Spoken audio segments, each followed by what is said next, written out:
नमस्कार साथियों, आज पुनः आपसे हम अपने सीड टेक्नोलॉजी के सीरीज को आगे बढ़ाते हुए आज बात करेंगे टाइप ऑफ सीड। यानी इसमें इस विषय के भीतर हम लोग बात करेंगे ओपी सीड क्या है, OP seed versus hybrid seed का क्या अंतर है, ओपी सीड कितने प्रकार के हैं,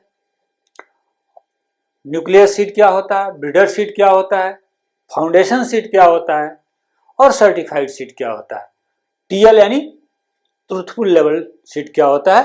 चलिए इस विषय पर बात करने पहला बात करते हैं ओपी सीड क्या होता है। दोस्तों, OP seed basically OP seed वो सीड है जिसको अगर आप सोइंग करें तो that will produce genetically similar plant to their parent. वो अपने पेरेंट्स के बिल्कुल सिमिलर ही कैरेक्टर को बियर करता है। यानी ये कह सकते हैं ओपी सीड को किसान एक बार दोबारा बो सकता है, क्योंकि जब उसका कैरेक्टर अपने पेरेंट से मिलता है तो इसका मतलब फिर सोइंग करेंगे तो अपने वो पेरेंट के समान उसके कैरेक्टर होंगे। कभी कभी इसको स्टैंडर्ड वैरायटी के नाम से जाना जाता है। फिर हाइब्रिड में क्या अंतर है? हाइब्रिड कभी जो हाइब्रिड वैरायटी होती है यानी F1 वैरायटी होती है, F1 सीड का कैरेक्टर अपने पेरेंट के कैरेक्टर से बिल्कुल अलग होता है। F1 सीड को आप बोएंगे तो जो प्लांट का कैरेक्टर आएगा, इसके जो दोनों मेल और फीमेल कैरेक्टर है, फीमेल पेरेंट है और मेल पेरेंट है, उन दोनों से भिन्न इसका कैरेक्टर होगा। तो इसका इंपैक्ट क्या पड़ेगा? F1 सीड को कभी भी आप दोबारा रीसोइंग नहीं कर सकते। तो दो बेसिक डिफरेंस है। देन इसके प्रोडक्शन टेक्नोलॉजी या अन्य चीजों पर हम आगे भी बात करेंगे। तो एक तीसरा शब्द होता है हेयरलूम। हेयरलूम कुछ नहीं है। हेयरलूम में समझिए कि ओल्ड कल्टीवार, यदि किसी पुराने कल्टीवार का फार्मर्स जब अक्रॉस द जनरेशन एक किसी आइसोलेटेड एरिया में, आपने कई बार देखा होगा दूरस्थ गांव में, दूरस्थ एरियाज में, खासतौर पर ट्राइब्स एरिया में एक पर्टिकुलर टाइप की वैरायटी जनरेशन दर जनरेशन उगाई जाती है। जैसे अगर आप उत्तराखंड के रहने वाले हैं तो उत्तरकाशी के एक एरिया में लाल धान उगाई जाती है। तो इसको कह सकते हैं कि हेयरलूम है। कोई ये रिलीज, कोई नोटिफाइड कल्टीवार नहीं है, लेकिन जनरेशन दर जनरेशन बार बार ये ग्रो करने के कारण वो एक अलग तरह के ये अपना लोकल वैरायटी के नाम से जानी जाती है। तो इसको हेयरलूम शब्द भी यूज किया जाता है। अब आती है बात, हमने बात कर ली ओपी सीड क्या है, ओपी सीड और हाइब्रिड सीड में बेसिक अंतर क्या है, हेयरलूम क्या है। अब आती है ओपी सीड कितने प्रकार के होते हैं। दोस्तों, जब भी कोई भी वैरायटी, हमने पहले भी बात करी थी जब हमने सीड टेक्नोलॉजी की सेकेंड वीडियो बनाई थी, लेजिस्लेशन रिलेटेड टू सीड जो है, उसको आपने जरूर एक बार देखिएगा। तो उसमें कहा था कि सीड एक्ट आने के बाद गवर्नमेंट ने सीड को रिलीज करना, कोई भी सीड या वैरायटी, सीड की जो वैरायटी है उसको रिलीज करने के लिए या नोटिफाई करने के लिए एक सिस्टम डेवलप करी कि अगर स्टेट लेवल पर होगा तो SVRC होगी। आपने जरूर, वो उस वीडियो का ही पार्ट है। SVRC मतलब स्टेट वैराइटल रिलीज कमिटी। हर स्टेट की अपनी SVRC है। समन तौर पर एग्रीकल्चर डिपार्टमेंट इसका नोडल है। जो स्टेट लेवल पर कोई वैरायटी रिलीज करने का रिस्पॉन्सिबिलिटी SVRC की है, और सेंट्रल लेवल पर CVRC, सेंट्रल वैराइटल रिलीज कमिटी। खासतौर पर जब कोई भी वैरायटी एक से ज्यादा स्टेट में रिलीज करनी होती है तो साइंटिस्ट या जो भी इंस्टीट्यूशन किसी वैरायटी को नोटिफाई कराना चाहती है तो वो CVRC के पास अपने डाटा, अपने फाइंडिंग्स लेकर पहुंचती है। तो जब भी कोई भी वैरायटी रिलीज हो जाती है, नोटिफाइड हो जाती है, तो नोटिफिकेशन के बाद सीधे वो फार्मर के पास नहीं आती है। कम से कम वो 3 से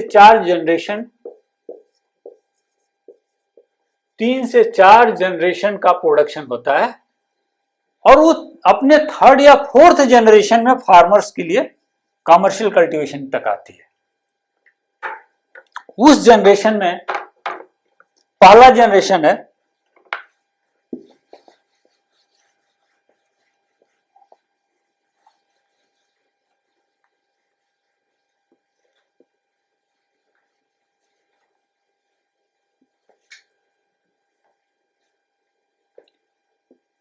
न्यूक्लियर सीड।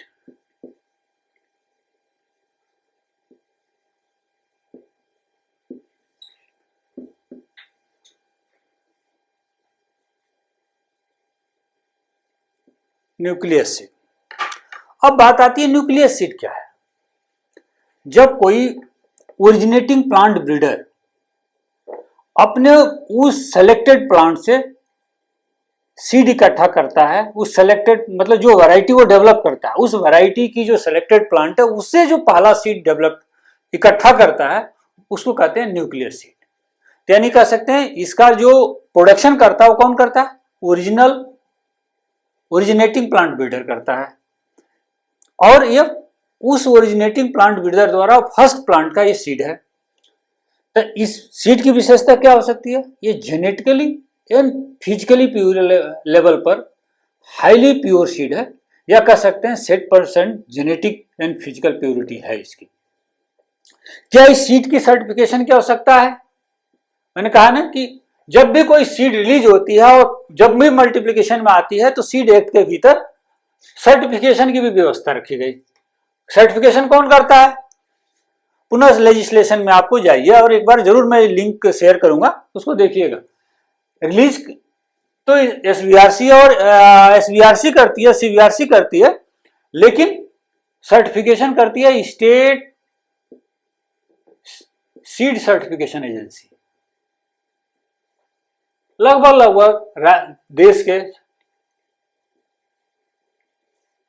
हर राज्य के पास अपनी सीड सर्टिफिकेशन एजेंसी है, जो सीड आप कमर्शियली किसान के फील्ड पर या किसी भी इवन गवर्नमेंट इंस्टीट्यूशन में भी अगर आप सीड प्रोडक्शन कर रहे हैं, कमर्शियल सीड प्रोडक्शन, तो उसको आपको सीड सर्टिफिकेशन कराना होगा। और सर्टिफिकेशन के लिए एक सर्टेन स्टैंडर्ड है, उसको आप फॉलो करेंगे और उसका वो agency time to time inspection करती है और उसके सेटिस्फेक्शन होने पर ही आगे को आपको फाइनल सीड सर्टिफिकेशन देती है। तो क्या न्यूक्लियर सीड के लिए सर्टिफिकेशन की आवश्यकता है? नहीं, यानी न्यूक्लियर सीड को सर्टिफिकेशन की आवश्यकता नहीं है, क्योंकि ऑलरेडी है ओरिजिनेटिंग प्लांट ब्रीडर की देखरेख में होता है। इसका कोई टैग भी नहीं होता है, इसमें किसी तरह की टैग की आवश्यकता नहीं पड़ती है। हाँ, इस सीड से जो नेक्स्ट जनरेशन बनता है वो है आपका ब्रीडर सीड।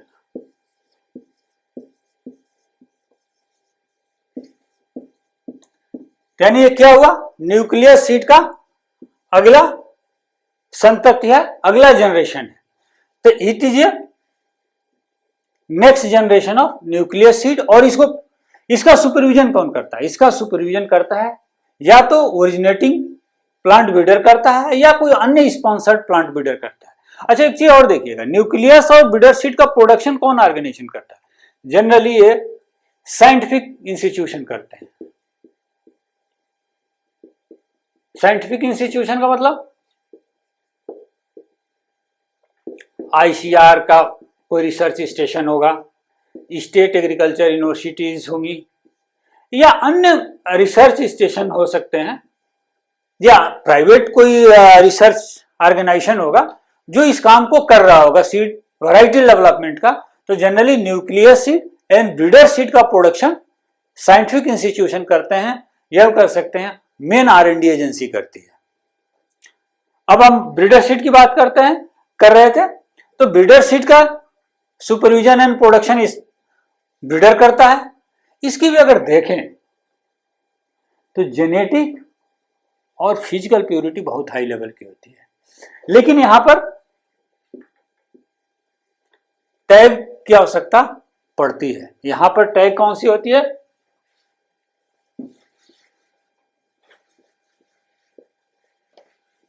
देखिए, ब्रीडर सीड का टैग है, एक नमूना आपके सामने रखने की कोशिश किया हमने। येलो कलर का टैग होता है और जनरली स्टैक का साइज होता है 12 इंटू 6 सेंटीमीटर, जिस पर डिटेल्स शीट जो शीट का होते हैं वो सारे डिटेल्स इसके ऊपर लिखे रहते हैं। Purity, physical purity, genetic purity, crop variety, पूरा डिटेल्स लिखता है। Tag number, kind, variety, lot number, instruction, name and address of seed producer, कौन इसको पैदा कर रहा है, कौन इंस्टीट्यूशन पैदा, all details are mentioned in this tag. दोस्तों, तो ये हो गया ब्रीडर सीड। सामान्य तौर पर न्यूक्लियस और ब्रीडर सीड फार्मर्स को उपलब्ध नहीं होते हैं। Generally government of India breeder seed को अलॉट करती है जो कमर्शियल मल्टीप्लाइंग प्राइवेट या public sector, generally public sector को, और पब्लिक सेक्टर का काम होता है कि उसको फर्दर मल्टीप्लाई करे, और जब फर्दर मल्टीप्लाई करता है तो क्या बनता है, foundation seed.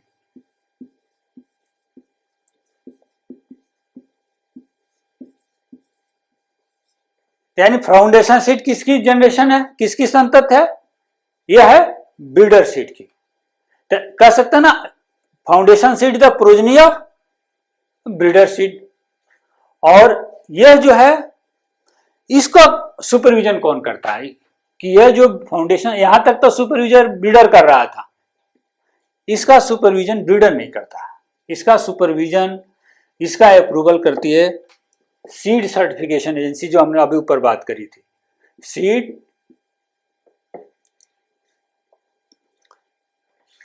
Seed certification agency. तो इसका time to time starting from sowing से लेकर during production, after harvesting, packaging तक सीड सर्टिफिकेशन एजेंसी उसको आपको टाइम टू टाइम इंस्पेक्शन करती है। सेटिस्फाई होने पर ही आपको फाइनल टैग देती है। ये भी सीड हाई लेवल ऑफ जो भी स्पेसिफाइड कैरेक्टर है फाउंडेशन सीड के, उसके भीतर रहता है, सीड के भीतर, और इस सीड में टैग लगता है। टैग का कलर क्या होगा, देखिए टैग का कलर है व्हाइट कलर का फाउंडेशन, सबसे ऊपर लिखा रहेगा फाउंडेशन सीड, और देन फिर वही डिटेल्स, और यहाँ पर सीड सर्टिफिकेशन के एजेंसी का नाम भी लिखा रहता है कि कौन सी एजेंसी ने ये सीड को सर्टिफाई किया है। इस टैग का साइज क्या होगा, 15 इंटू 7.5 सेंटीमीटर।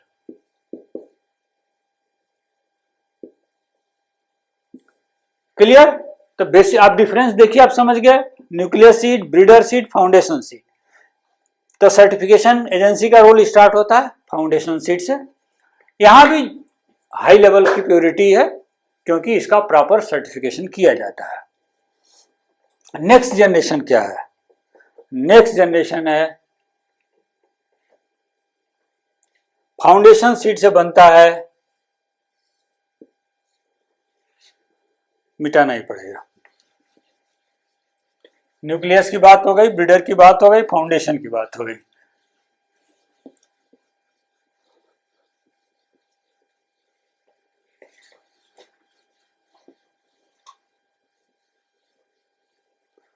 अब हम बात कर रहे हैं fourth category of seed, certified seed.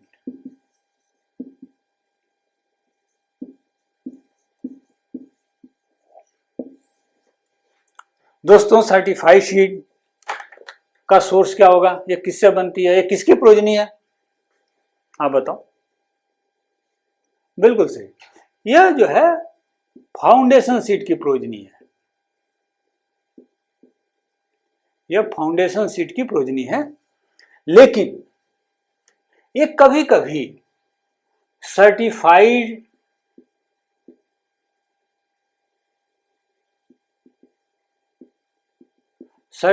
Seed से भी सर्टिफाइड सीड बनाए जाते हैं।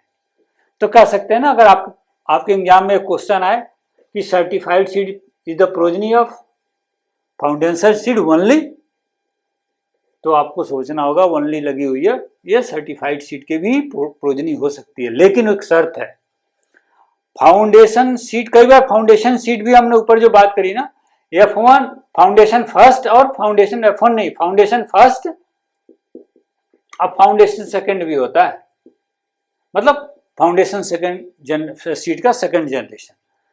तो यहां पर अगर जब सर्टिफाइड सीड से सर्टिफाइड सीड बनने लगे तो उसमें एक शर्त लगा हुआ है सर्टिफिकेशन के लिए, किसी भी हालत में फाउंडेशन फर्स्ट से 3 जनरेशन आगे तक आप फर्दर एक्सटेंशन नहीं कर सकते।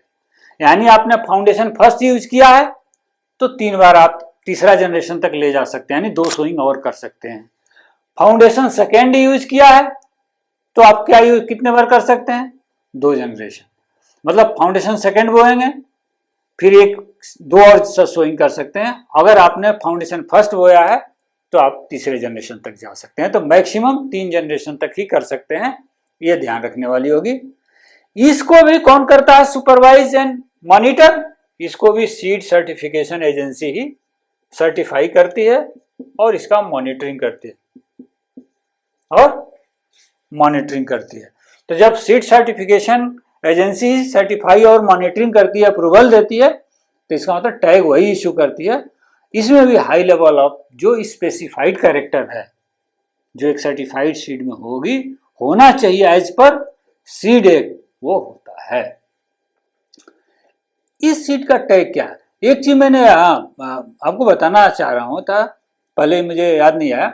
कई बार एग्जाम में सिर्फ टैग का कलर पर ही प्रश्न पूछ दिए जाते हैं कि सर्टिफाइड सीड के टैग का कलर क्या होता है, या फाउंडेशन सीड का टैग का कलर क्या होता है।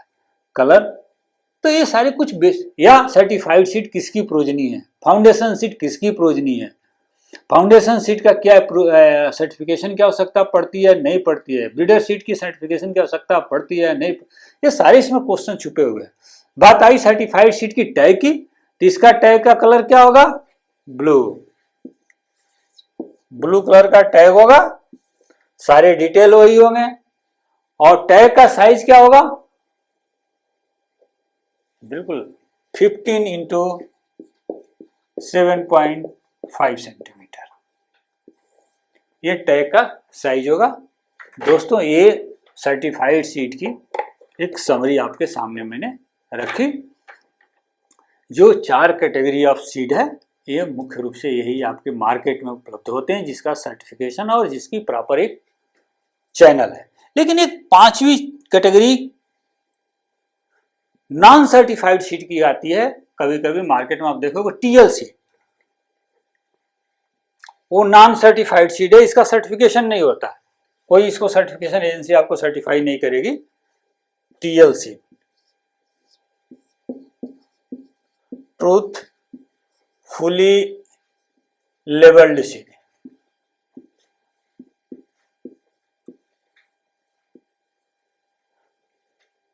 ट्रूथफुली लेबल्ड सीड जो होता है, यह non certified category of seed है, लेकिन इसमें लेवलिंग आवश्यक है। और इसका जो लेवल का कलर होता है वो क्या होता है? Opal green. यह हो गया टीएल सीड का, ओपेल ग्रीन कलर का होता है। और इसमें टैग का जो साइज होता है वो 15 इंटू 10 सेंटीमीटर। तो दोस्तों बाजार में जितनी कैटेगरी की ओपी सीड उपलब्ध है, हमने सारी कैटेगरी की आपसे चर्चा करी। आप अगर किसी एग्जामिनेशन की तैयारी कर रहे हैं तो सीड काइंड ऑफ सीड या टाइप ऑफ सीड पर बहुत सारे इसमें क्वेश्चन आपके जरूर आएंगे, आपके काम आएंगे। आशा है आपको समझ में आया होगा। फिर भी कोई इस पर कोई प्रश्न हो, कोई शंका हो, जरूर हमसे कमेंट करें, हमारे YouTube चैनल पर कमेंट करें, पसंद आए तो सब्सक्राइब करें, साथियों को शेयर करें और हमें भी